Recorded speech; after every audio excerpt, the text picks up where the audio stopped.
Mita Hutagalung. Horas Batavia. Tuh apa kabar? Baik toh. Lagi sibuk apa nih sekarang? Ya, lagi sibuk. Gini lah. Sibuk gini lah. Aduh, orang sukses tuh beda ya kalau ditanya. Ya, lagi fokus untuk Bayara. Bayara seperti biasa, Bayara official, Bayara Bright kita, Bayara basic, Bayara kids juga kita punya line clothing 4 sekarang kan. Oh, udah 4 line sekarang. Udah 4 line sekarang. Oke. Gitu. Nah, ini lagi difokusin untuk akhir tahun ya, Tok ya. Akhir Di tahun. collection. Biasalah ya. Biasalah. Udah deket-deket Kan Natal. kalau udah Natal, tahun baru ya. Ya kan masih ada beberapa anak-anak Batak yang kalau beli sepatu sama baju itu pas Natal doang. Termasuk gue sih Itu sebenarnya. cuannya di situ soalnya Cuannya kalau di kita. situ. By the way, mulai Bayara ini mulai kapan sih, Tak? Bayara nih berdiri tahun 2000 sekitar 2015, 2016. 2016, berarti sekitar 3. Ya, 3 tahun lalu. 3 tahun. Oke, 3 tahun. Sebelum ada Bayara lu ngapain? Sebelum ada Bayara. Sebelum ada Bayara. Ada apa sih dengan Mita Ada apa ya Hutagalung? dengan Mita Hutagalung? Sebelum itu aku buat juga toh clothing line untuk baby. Oke. Pada saat itu namanya Esme Baby. Saya berpartner dengan salah satu teman saya.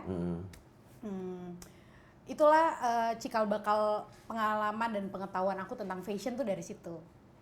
Lu kan lahir di Jakarta kan, Tak? Iya. Lahir di Jakarta. Ya banget. Iya banget tadi.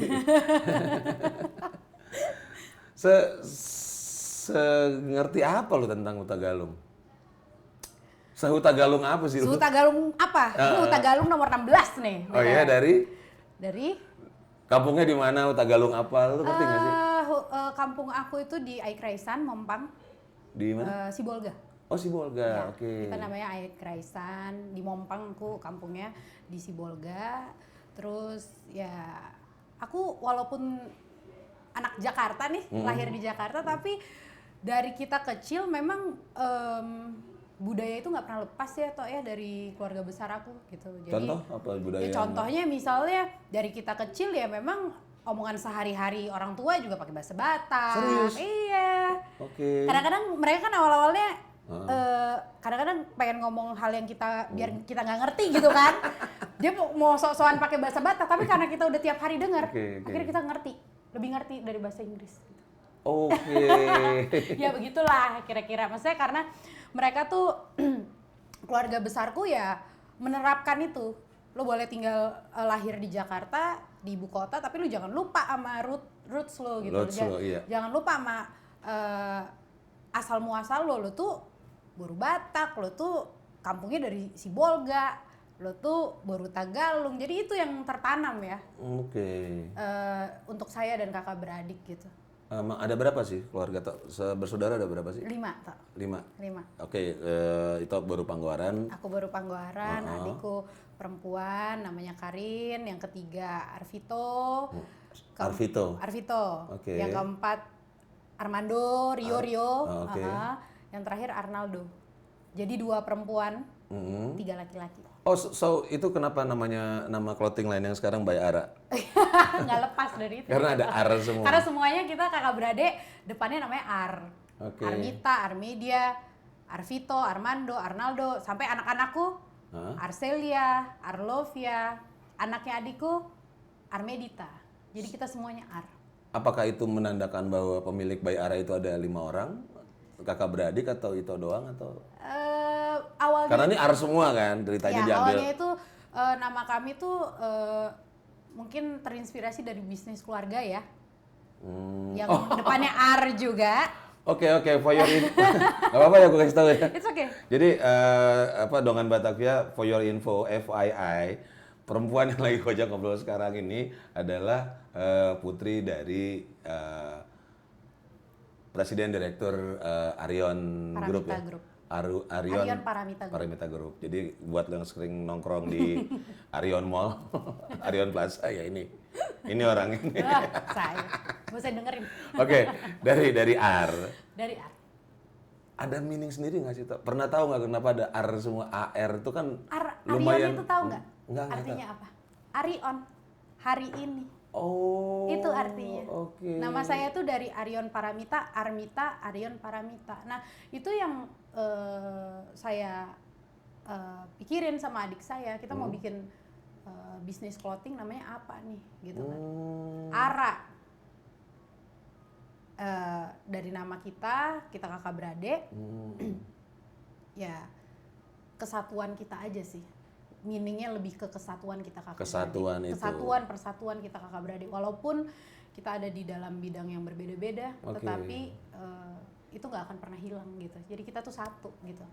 Dan akan lebih mudah dapat approval dari holding mungkin nggak? Enggak juga for your information ya. By Ara ini nggak ada kaitannya sama yang Nggak ada ya? pusat. Kita mandiri. Kita mandiri. Nggak boleh. Karena mandiri bunganya lebih kecil dibanding BCA katanya sih. Jadi mereka mandiri. Nggak boleh sebut merek loh. Nggak apa-apa di sini. Tapi Jadi apa rasanya sih, Tok? apa tuh, Tok? Jadi anaknya yang punya Arion tuh apa rasanya sih? Maksudnya apakah ya tadi kan aku juga kagum juga ternyata tadi kan offline kita ngobrol apapun yang itu lakukan ya emang sendiri atau gimana sih pertama kalinya? Anjir gua anak yang punya Arion nih rasanya apa gitu. Mau tahu rasanya apa? Apa? Biasa aja. Biasa aja. Biasa aja. Itu kan hanya apa ya? Nama yang memang ada dari sebelum aku lahir. Oh, ya. Memang maksudnya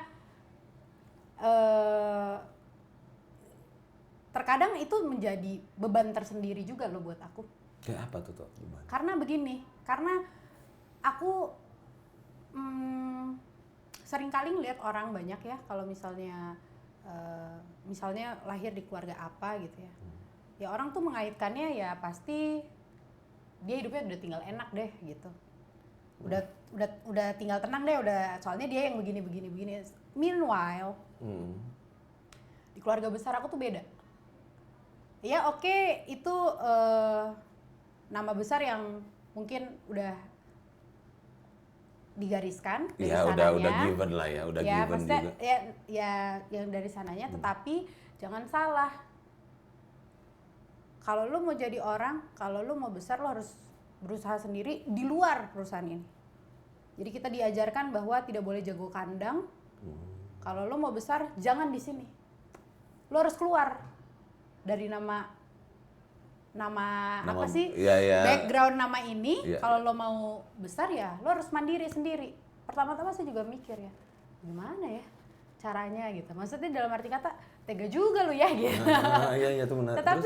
Tetapi setelah saya sadarin gitu ya, dan saya jalani sekarang, saya bersyukur gitu. Saya diajarkan untuk walaupun saya seorang wanita gitu ya, tapi saya diajarin untuk mandiri, tidak bergantung dengan orang lain, walaupun even itu keluarga besar, ya diri saya juga, tetapi saya diajarkan untuk bisa mencari ibaratnya lahan saya sendiri, yang dimana sesuai dengan passion saya gitu. Oke. Gitu, jadi dan saya menjalankannya juga lebih enjoy. Lebih independen. Karena kalau misalnya mungkin pada saat itu saya menjadi anak manja ya, saya akan begitu-gitu aja saya rasa. Ya mungkin akan besar juga di situ mungkin ya, tetapi kan pandangan orang nggak heran ya, itu kan udah emang keluarga dia ya, misalnya dia mau menjabat sebagai apa juga ya udah gitu. Oh, that's why By Ara nggak ada di Arion Mall, nggak ada? Nggak ada. Kalaupun ada suatu saat By Ara atau perusahaan saya yang bernama ini, misalnya ada di salah satu perusahaan itu kita profesional. Kita bayar sesuai dengan tenan yang lain. Tidak dikurangin 1.000 pun. Nah itu pelajaran tuh. Maksudnya yang kayak gini-gini kan ya nggak semuanya lah ya, orang-orang yang kan orang Batak tuh ada aja yang ya udahlah dia banyak yang nyinyir juga ya kan. Terus banyak yang sepele, padahal nggak semua orang-orang Batak yang udah berhasil memanjakan anak-anaknya nggak semua kayak gitu. Oh, saya nggak dimanjain sama sekali toh. Oh iya? Apalagi saya ini kan anak pertama perempuan baru panggoran. Iya. Saya kadang ngerasa diri saya tuh kayak kadang bukan perempuan deh. dikasih tanggung jawab udah kayak laki gitu. Karena saya kan juga harus, saya punya adik ada 4 gitu. Walaupun ya nggak, ya namanya kita manusia ya, maksudnya nggak sempurna, tetapi saya berusaha menggayat adik-adik saya ini agar supaya bagaimana sih gitu menjadi, lihat nih panutan kita orang tua kita jangan lupa ya gitu loh, selalu mengingatkan jangan lupa ya begini karena beban itu kan udah anak pertama, cucu pertama perempuan juga gitu kan. Dan benar-benar kita nggak ada dimanjain. Adik-adik saya semuanya kerjanya di luar dari perusahaan keluarga. Oh iya? Adik saya nomor 3 juga dia, boleh disebut nggak sih? Boleh nggak apa-apa. Boleh? Boleh lah nggak apa-apa. Kerja di perusahaan Sosro. Oke. Dia sekarang udah jadi legalnya Sosro gitu. Jadi benar-benar memang di luar ya perusahaan keluarga kita. Nah nanti kalau misalnya suatu saat ya kalau misalnya suatu saat ya nggak usah dibahas deh yang itu. Kenapa? Nggak apa-apa. Ya nggak usah dibahas karena saya tuh nggak pernah kepikiran untuk bergabung di perusahaan keluarga gitu loh. Nggak ada. Kalau misalnya pun suatu saat dibutuhkan kinerja atau sumbangan ide atau apapun ya itu kita sebagai Iya, tapi kan generasi aja. Iya, dan maksudnya kan ya otomatis juga kalian udah masuk di minimal di board of owner udah masuk dong. Ya. Tanpa harus ngebantuin atau apa juga. Namanya juga BOO. Iya, tapi makanya itu dia mindset dan fokus kita tuh bukan di situ. Setuju. Bagaimana cara saya tuh sekarang mengembangkan apa yang Tuhan udah percayain sama saya, apa yang orang tua saya sudah trust gitu dengan berjalannya perusahaan ini, saya dengan adik saya ya ini yang kita fokuskan, kembangkan, dan kalau Tuhan izinkan juga sebentar lagi kita akan ekspansi ke bidang yang lain gitu. Iya, oke. So your passion is fashion Iya, gitu. fashion. Sejak kapan tuh, Tok? Business dan fashion. Fashion, ya oke, kita bicara itu sebagai fashion designer. Sebenarnya ya Tok ya, fashion ini tuh udah ngelekat dari diri saya tuh dari saya kecil. Karena kan ibu saya dulu kan desain. Oke. Ambil sekolah desain dia. Oh, nyokap sekolah desain. Ya, ngambil sekolah desain. Jadi saya dari kecil udah biasa lihat dia tuh sketch, gambar, apa segala macam gitu. Ya namanya juga anak perempuan ya, pasti kan ngelihat look up to ibunya gitu. Gitu ya. Kan. Biasanya. Kirain look up-nya ke Ibu Kartini. Ibu Kartini juga kali. Masih banget. Terus oke, nyokap udah ya. desainer juga. Ya, tapi karena pada saat saya kuliah ya, kuliah di mana sih, Kak? UI. Oh, di UI. Jurusan hukum. Tuh. Nah, pada saat itu mungkin pada saat itu ya, Tok ya. Oh, ngambilnya hukum malah ya? Iya, hukum. Oke. Tapi saya nggak jadi dihukum. Oh, enggak. Saya jadinya bertolak belakang gitu. Oke. Kuliah di hukum UI. Hukum lulus. UI, ya puji Tuhan. Oke.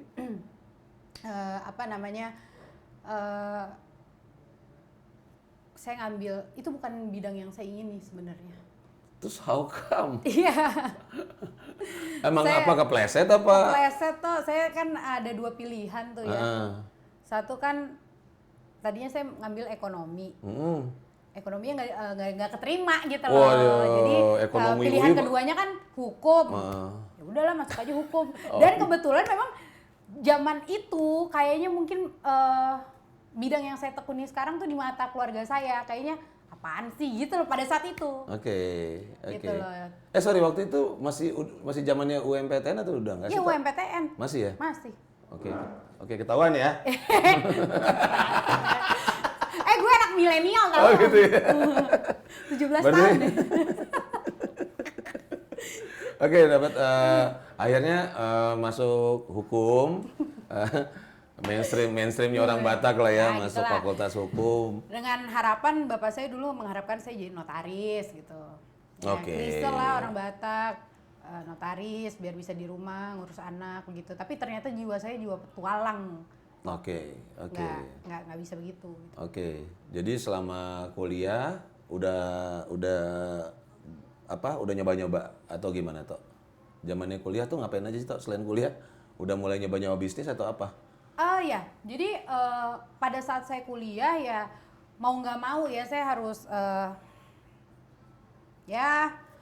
walaupun itu bukan passion yang dari hati saya, tetapi lucunya toh itu tuh misalnya saya di kelas gitu ya.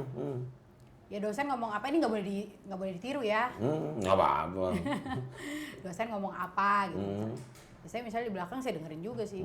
Tapi saya di dalam tuh udah ada majalah fashion, saya gambar-gambar, saya update dengan fashion apa segala macam gitu.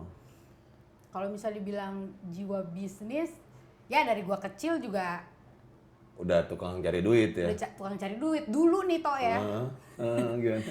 Gue zaman gue SD kan gak dikasih uang jajan sama serius? Dikasih. Gila. Kasih 500 perak sih. Oke. Beli apa ya 500 kan gitu. Jadi nggak dikasih uang jajan ya pengen dong bisa jajan kayak teman-teman yang lain kan, ngelihatnya kan juga ya pengen gitu ya. Akhirnya saya ada nih sepupu saya nih yang saya deket banget gitu. Gimana kita cari tambahan duit ya? Ya gimana terserah lu. Kita kan dilesin sempoa. Ya terus gimana katanya gitu kan.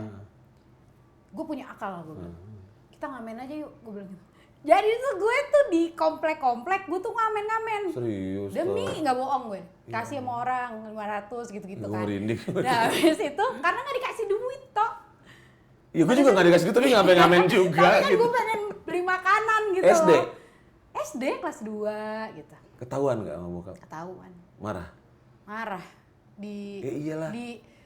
Dikeluarin akhirnya. Jadi saya tuh kalau misalnya ngeles gitu pasti ujung-ujungnya saya dikeluarin dari les itu gitu. Karena saya tuh ketahuannya waktu itu saya pernah ngeles balet di Namarina Menteng ya.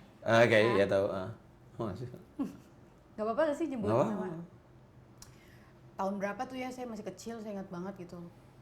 Sama kasusnya, saya pengen nambah uang jajan dong ya gitu. Nah, kalau anak-anak kecil yang lain kan pada balet gitu. Saya dianterin sama opung saya biasanya gitu kan. Saya lihat tuh di situ jualan es mambo dia. Ya. Dan es mambo kan ada rasa Milo, ada rasa ini, ada rasa ini. Yang gitu digoyang kan. itu ya? Iya kan, Ya, rasa yang es gitu goyang kan. itu kan. Terus gue bilang, dia jual berapa tuh ya? 500 sih. Besoknya gue bilang sama mbak di rumah, mbak tolong dong mbak bikinin kayak model es mambo, rasanya ini. Gue jual 350. Ya beralih dong semuanya pelanggan ke gue kan. Iya, pada saat itu. Akhirnya ketahuan lagi, dikeluarin lagi. Dikeluarin lagi. Jadi begitulah. Dari jiwa bisnis itu dari gimana nggak bisa bohong ya. Bisa ngerti-ngerti aja gitu walaupun anak kecil gitu ya. Lucu aja sih. Toh itu kan apa kayak you're a businesswoman gitu kan, entrepreneur juga, punya banyak acara dong tentunya. Itu kayak ngebagi lu jadi bisnismen sama ibu rumah tangga masih kejaga tuh gimana toh? Harus dong toh. Karena kan apa yang membuktikan lu masih ibu rumah tangga yang baik? Apa coba? Silakan ke rumah saya. Jadi gini. Ayah saya tuh selalu mengajarkan sama saya untuk selalu punya prioritas. Gitu. Jadi keseharian saya di sela-sela schedule misalnya udah tahu ya dari Senin sampai Jumat gitu ya, schedule-nya ini. Ya saya tetap memprioritaskan apa yang harus saya prioritaskan, yaitu apa anak-anak saya. Anak-anak saya misalnya contoh sekolah nggak boleh terlambat, jemputnya juga gitulah contohnya.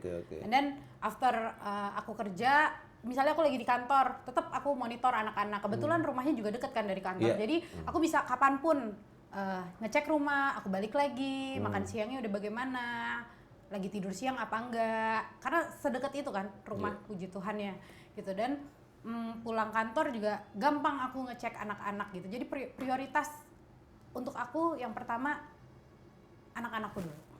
Gitu. Baru nanti selanjutnya pekerjaan, tapi pekerjaan itu bukan berarti tersampingkan ya, karena kan kita udah punya schedule. Iya. Kita udah punya jadwal jam segini, ini. Jadi saya rasa itu bisa terbagi dengan baik ya. Iya. Walaupun terkadang ya mungkin karena aku juga wanita karir, pasti ada konsekuensinya. Iya. Konsekuensinya adalah tidak bisa 24 jam saya sama anak saya. Iyalah, kalau 24 jam ya Pak RT aja nggak 24 jam. Iya, maksudnya dan thank God-nya anak-anakku tuh semakin kesini tuh semakin jadi pribadi yang mengerti ibunya. Bahwasanya kalau weekend tuh aku spend time sama mereka tuh gila-gilaan gitu. Ya udahlah, Lagi udah libur, waktunya gitu. buat. Dan aku nggak mau terganggu kerjaan ya kalau udah weekend gitu. Oke, kita balik lagi ke Bayara toh. Seberdarah-darah apa sih toh awal-awalnya ngebangun Bayara tuh? Ada nggak sih momen-momen, kan setiap orang kan lu bisnis woman nih, entrepreneur gitu loh. Nggak mungkin dong nggak pernah dibohongin orang atau ketipu atau apa. Bukan lagi. Ya terkadang ini ya kalau misalnya lagi cerita tentang awal berdirinya Bayara, suka dukanya, segala macam. Terkadang tuh buat saya sama adik saya, ayo bisa diem, natap satu sama lain, terus kita cuma bisa bilang, Tuhan tuh baik banget ya. Kenapa? Gue pernah ada di fase, ya ditipu orang pernah. Saya pernah ada di fase juga yang dikecewakan oleh orang dalam perusahaan. Oke. Karyawan saya diambil, saya pernah. Di hijack ya? Di hijack pernah. Saya nyampe-nyampe dulu tuh ya waktu awal-awal berdirinya, saya nyampe-nyampe kantor, saya bingung, kosong. Serius? Kosong. Gue kayak, wah gila sih. Kemana gitu. Tapi saya selalu percaya gitu ya, apa yang keluar, entah dari hidup atau dari pekerjaan atau apa, itu udah memang rencana Tuhan bahwasanya akan digantikan dengan yang jauh lebih baik lagi. Jadi saya tuh nggak pernah merasa khawatir. Semenjak itu saya bilang sama Tuhan, Tuhan ini darimu, Tuhan yang percayain, dan ini untuk kemuliaan nama Tuhan. Jadi apapun yang terjadi dalam perjalanan kehidupan bisnis ini, saya dan adik saya serahin aja sama Tuhan. Dari awal kita di sini, dan saya nggak khawatir sama sekali karena saya tahu penyertaan Tuhan tuh gila banget toh. Oke. Saya tuh awalnya di sini tuh saya cuman nyewa garasi rumah tua tuh di bawah tuh, yang kalau kita lihat sekarang offshore, itu tuh dulu garasi rumah tua. Pasangan suami istri, kita hanya boleh menyewa di bagian garasi yang deket gensetnya dia lah gitu. Oke. Dan itu memang bener-bener keadaannya lantainya juga pecah-pecah, nggak ada AC, cuma ada kipas angin. Terkadang karena kita bukan ownernya, bukan pemilik rumahnya motor yang punya rumah juga masuk ke situ, kucing juga lewat-lewat. Gue bilang gini, aduh Karin, gue bilang sama adekku gitu ya, ini gimana nih kalau misalnya gue lagi misalnya mau fitting artis atau siapa, malu nggak sih nih kita begini gitu pada saat itu. Tapi kita walk by faith. Saya percaya gitu, ini pasti deh bisa, kita bisa meningkat, kita bisa menanjak. Nggak lama toh, setahun tiba-tiba ibu pemilik rumah ini bilang sama kita, karena kita cuma boleh pakai ruangan bawah itu, udah semuanya numpluk di situ toh. Bisa bayangin nggak? Gue denger aja Iya kan? tiba-tiba ibu yang punya rumah ini meninggal. Loh, jadi horor. Jadi horor. Itu kita jadi bikin film horor aja. Meninggal. Terus ternyata kucing itu bukan kucing gitu. Tapi kalau lawar ya. Terus. Oke, si ibu pemilik rumah itu tiba-tiba ngaco nih. Tiba-tiba apa? Oke, lupa. Diminum dulu tak? Ya, minum dulu ya. Iya. Ini Boleh tanpa ya? sponsor ya kopinya ya. Nggak ada tulisannya kok. Oke, ada kelas baliknya lagi si ibu-ibu, si pemilik. Tiba-tiba, oke. Dia bilang sama saya gini, karena kita cuma punya satu, dan pada saat itu jujur aja fair-fairan. Gue cuma sanggupnya segitu untuk menyewa tempat yang seperti itu. Belum bisa lah nyewa ruko pada saat itu. Ya to the point aja ya. Karena kan bapak kita tidak membantu ya. Ya itu loh, itu benar-benar kayak amazed loh. Menurut gua, ya gue respect gitu sama bokap. Maksudnya gila ya, tapi bisa ya? Bantu sih akhirnya.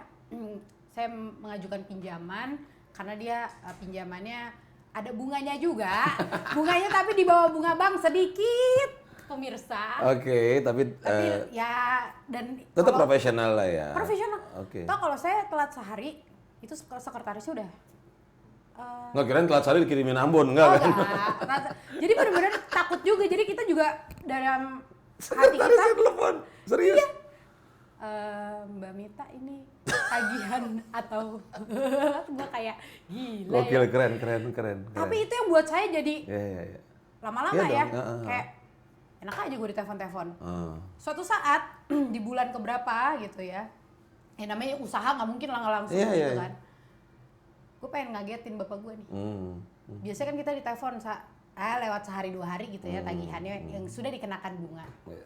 Pada suatu hari kita yang nelfon duluan seminggu sebelumnya. Dibayar ya? Info PT Cipta Pesona Esme udah bayar ya ke bapak. Loh kenapa nggak minggu depan? Oh iya soalnya kita mau bayar sekarang sih. Gitu. Belagu. Iya. Nah dari situ kita punya jadi punya motivasi, punya semangat untuk ya udah karena bapak saya ngajarin untuk lu nggak bisa mengandalkan orang siapapun itu. Jadi lu harus berdiri di atas kaki lu sendiri. Oke. That's a good point sih. Gitu. Terus pada saat itu cerita flashback yang ibu-ibu itu bilang, Mita, kebetulan orang Padang ya. Tolonglah Mita gitu kan. Kenapa Bu gitu. Saya mau pindah rumah gitu. Di dekat anak saya, dia cuma punya satu anak sematawayang, mau pindah ke daerah Jakarta, Jagakarsa atau apalah gitu ya. Oke. Saya mau jual ini rumah katanya. Iya Bu, terus ya saya mau jual ke kamu aja yang beli. Oke, berarti si ibu bilang kamu yang harus beli. Terus Ito bilang apa waktu itu? Saya tertarik sih Bu. Tapi ibu buka harga berapa? Sekian. Hah? Ya Allah.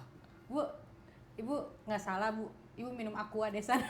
Hahnya tuh hah kemahalan? Iya. Nah gitu. Maksudnya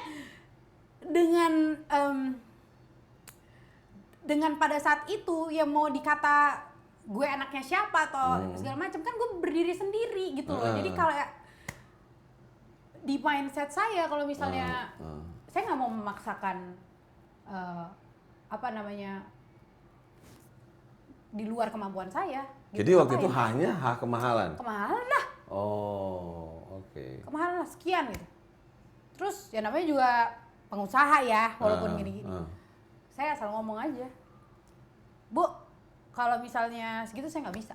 Kalau sekian, which is setengahnya kurang. Oh iya? Di bawah setengah? Iya, misalnya jadi lo tawar? Gue tawar udah setengah, di bawah dikit? lagi. Oke. Juga, ya kan tahu ya usaha gitu. Setengah, miring sedikit, saya ambil deh, begituin. Padahal gue juga nggak tahu dia tuh uangnya ada di mana, ngasal gitu kan. Mungkin dia karena udah kepepet pengen deket anaknya juga, tinggal di masa tuanya segala macam. Dia bilang, oke lah sekian lah Mita harganya. Sampai kita nego, dapat tuh harga yang sesuai apa gue mau. Oke. Gitu. Nah kalau misalnya udah kayak gitu, saya selalu menganggap kalau misalnya kayak gini nih adalah opportunity. Ya. Yang harus saya tangkep gitu loh. Jadi saya dan adik saya balik lagi meminjam pinjaman yang berbunga sedikit. Soft loan lah ya. Sedikit di bawah bank. Saya bilang saya punya planning seperti ini dan itu dijabarkan ya. Gimana. Oke.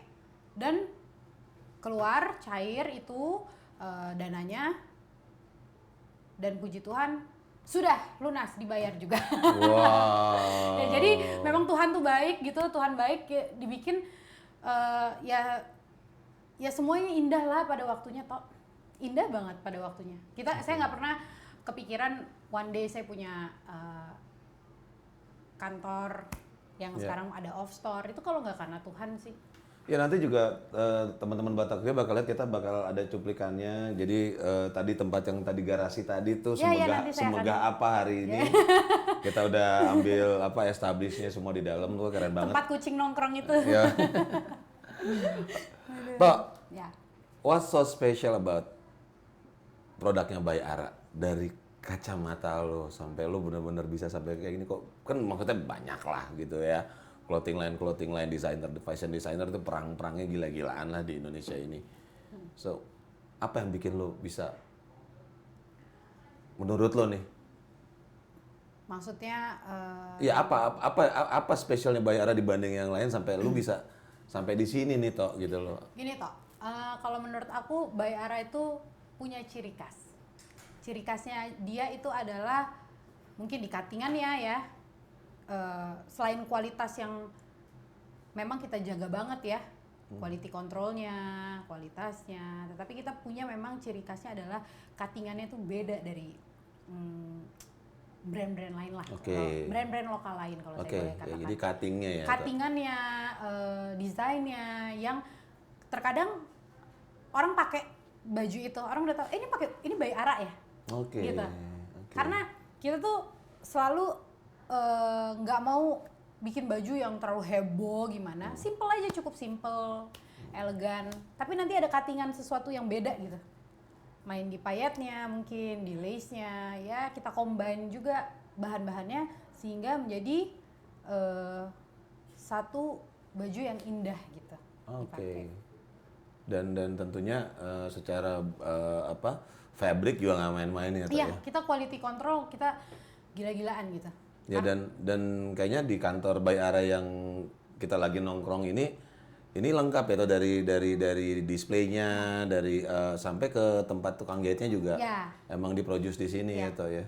Ini baru sebagian yang kita produce di sini. Kalau di sini tuh mungkin lebih ke yang baju-baju official kita, kebaya kita, pengantin kita di sini. Tapi kalau misalnya untuk basic dan anak-anak kita ada lagi tempatnya toh.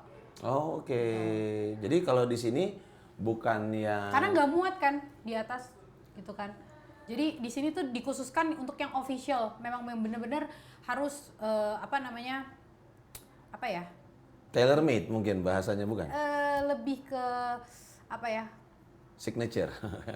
Kutur. Kutur ya. Kok jadi bagian gue lebih tahu kutur. Ya lebih ke ini loh, Tok. Lebih ke yang baju-baju pesta, baju-baju apa tuh made-nya di sini gitu. Yang official juga di sini sih. Tok, By Ara ini kayak sorry aku nanya, maksudnya kayak orang datang untuk fitting dan lain-lain terus dibikinin juga ada? Ada lah. Layanan itu? Iyalah Tok. Jadi orang kalau misalnya datang ke sini, misalnya pengen baju seperti apa, langsung fitting gitu, langsung ukur sesuai dengan size yang ada. Jadi kalau misalnya di tempat lain itu kan mungkin kalau kita beli baju ya di mall, ya udah size-nya size S aja atau M, L dan lain sebagainya. Kalau di sini kalau dia datang ke butik kita, Mbak saya pengen baju seperti ini, modelnya ini. Ya kita bisa ukurin sesuai bentuk badan si customer tersebut. Gitu. Itu yang membedakan. Iya sih, kalau menurutku itu satu maksudnya unique selling point gitu ya. Karena nggak semua badan orang ada di tempat-tempat brand kan. Iya, nggak semua badan orang juga size-nya benar-benar ideal kan. Ada yang Next project apa toh? Nih dipancing ya. Gue baru cerita sama Batavia loh, belum yang lain. Ya udah apa dong? Next project, siapa tahu kita bisa bantu. Dia tuh suka ngulik-ngulik ya. Lu memang lu tau. Apa sih toh? Nanya doang. Iya. Gue jawab nih. Jawab dong. Next project. Kalau Tuhan izinin kita lagi mau ekspansi di bidang kecantikan, salon. Karena menurut aku fashion dan beauty itu adalah dua hal yang masih berkait lah ya. Masih dalam satu jalur. Jadi tolong didoakan gitu. Kita mau bikin salon, Ara Salon. Ara Salon ya? Ara Salon. Soon. Gitu. Kalau gitu sukses buat planning-planningnya toh. Sukses buat By Ara, sukses dengan pekerjaan sebagai ibu rumah tangga. Semoga anak-anak juga sukses semua. Amin. Ya. Dan itu cita-cita saya. Siap. Thank you banget sudah ngobrol-ngobrol dan thank you, terakhir kita bilang Horas, Tok. Horas Batavia.